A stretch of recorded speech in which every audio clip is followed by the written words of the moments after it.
Where does the PSL get its money? Enter Shanghai-based socialist billionaire Neville Singham. 2017, he sold his tech company for about $1 billion. Reports show the same year he started funding far-left groups like the PSL to the tune of millions. Singham is not America's friend. He has deep business ties to the CCP, but also has strong ideological ties to communism, period. People who worked for him says he's an admirer of Mao, Che Guevara, Hugo Chavez, not friends of American culture. According to the New York Times, Singham has funded and developed a deep global empire of pro-China nonprofits in the media and grassroots political space, steering millions into these groups over the years, including the PSL. And guess who was associated with the PSL and other Singham-funded groups? Elias Rodriguez. Ring a bell? This scumbag, the 30-year-old Chicago man who murdered 2 Israeli staffers in cold blood last month to make a political point. Remember, he just waited to be taken in. That is fundamentalism. Now, is this Chinese sabotage part of the negotiations with China and the president and the administration? Probably not. And that is probably a mistake. You see, we are too focused on these fringe fights, fabricated division to drive podcast followings and media cycles, fringe agendas. We are missing the big picture. And you know why? Because it doesn't allow one side to have an advantage over the other. That's how stupid our politics has gotten. Look at how what is happening here is the same as the echo of what we're seeing all over the world. Look at what happened in the Middle East today. So Trump is pushing on Iran, right? And the risk of violence in response to that is on the rise because that's what Iran does. The UK just issued a dire warning to its ships in the Persian Gulf that there could be a military escalation. What do you think that means they're hearing on the intelligence side? Then hours later, our State Department announced it's evacuating personnel from the Middle East. This is why I keep saying we need to stop fighting with each other when there is a growing threat to kill all of us. We've been here before. And somehow, in our collective conscience, we get bored that if something happened, well, that's it, it happened, and it can't happen again. There's no reason to deal with the lessons of the past. That is the definition of insanity. It can happen again. Terrorism is real. Fundamentalism is real and on the rise. Now, the good news is there are members of Congress that, despite the pressure to make a deal with China and to be nice with China, they are worried about China's connection to the growth of fundamentalism in this country. Specifically, member of Congress from Florida, Republican Paulina Luna, announced she's issuing a formal document request to Neville Singham, the guy I was telling you about. Why? Is he trying to fund our demise? She says if he refuses to comply, he will be referred to the DOJ for prosecution. Paulina Luna, APL as I call her, joins me now. Thank you for joining me, Congressman. Hey, Chris, what's going on? So you heard what I said. Are we basically on the same page, and what does the audience need to know that you're suspicious of? Yeah, so you actually knocked it out of the park in the intro. And again, I believe that what Neville Singham and what the CCP is doing is actually not uncommon for these color revolutions. I think that right now, remember, this is coming at the same time.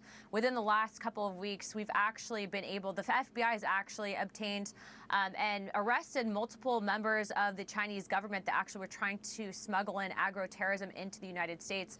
What I can tell you is that I don't think that this comes at an off time. I think that if you look at what happened in 2019 with COVID-19 amidst negotiations with China as well then, I do believe the Chinese government knows what they're doing. They're smart and they're dangerous. And I think that right now, instead of focusing on what they're trying to do, which is race-bait Hispanic Americans into thinking that this is about deporting immigrants or deporting illegals, it's not about that. They're actually using that as a ruse, just like during BLM, Black Americans were used under the same ruse to usher in Marxism. racism.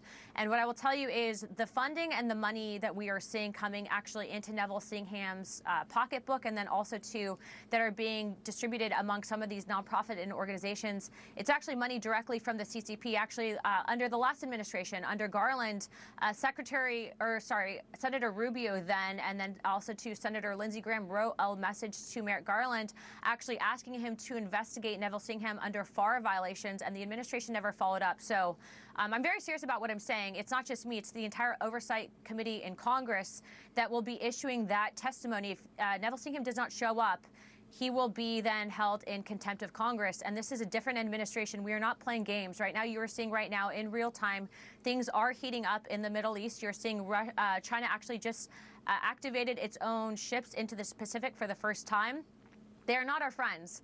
Although I know President Trump is currently engaged in negotiations with Xi Jinping, and it seems to have gone well, at the end of the day, China wants to be number one. And in order to do that, they have to knock us off the block, if you will. And so we need to be very aware of this and understand that at the end of the day, it's not about clicks, it's not about ratings, it's about keeping our country number one, first and premier in the world. And we have to make sure that we know exactly who we're dealing with. Two questions. One, do you believe, or do you have reason to suspect that Chinese influence expands beyond what we're seeing in Los Angeles to the other protests? And do you believe that this issue should be part of the administration's negotiations with China? I do believe that it expands past that. I can tell you that there's also groups actively in Washington that we know are also speaking on the issue of Israel and what's happening right now over there. Code Pink is one of them.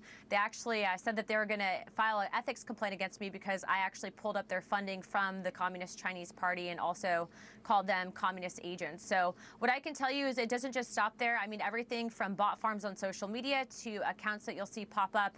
I do believe maybe even some influencers are paid to push pro-Chinese propaganda. But I also think that the administration is well aware of this. You know, Secretary Rubio, of all people, has been actually tough on this, and he will continue to have his eyes on these issues. I think that they know very well that it doesn't just stop there.